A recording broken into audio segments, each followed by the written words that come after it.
3 reasons why you want to consider a sugar-free diet. Good morning, fam. I'm back on and I wanted to share with you reasons why I think you should consider a sugar-free diet. Reason number 1 is our eyesight. Eyes are directly impacted by sugar. You may have heard of diabetics having or becoming blind, and that is because there's a direct correlation between sugar and our eyesight.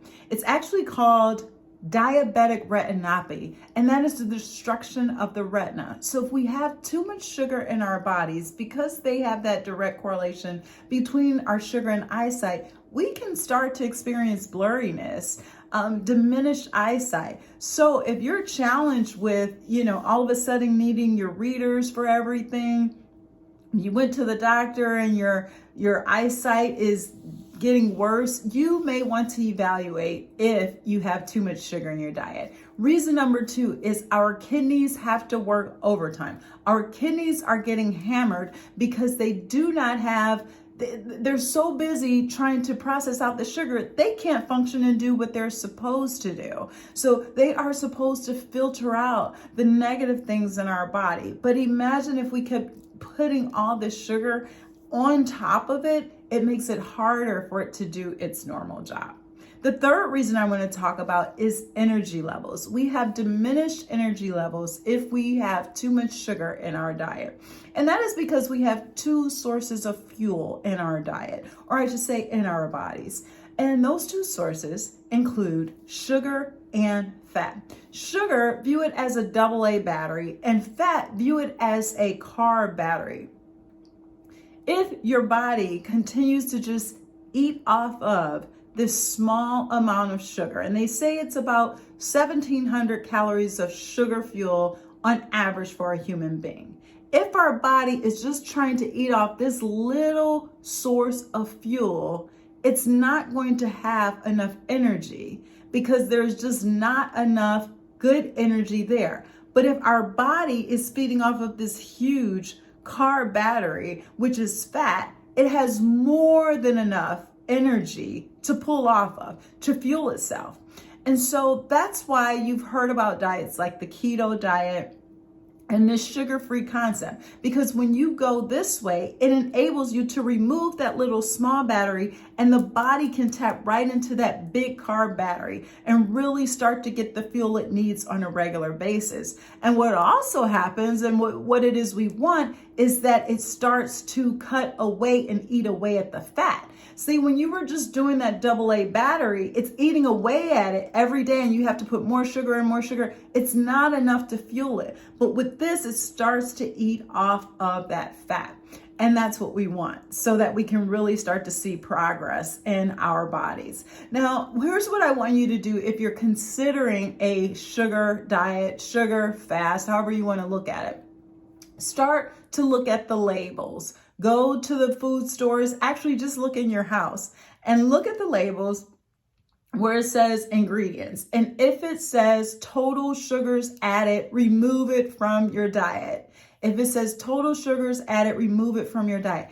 It's okay if it says included sugars. You're actually going to be surprised that some things have included sugars, like a can of diced tomatoes has included sugars.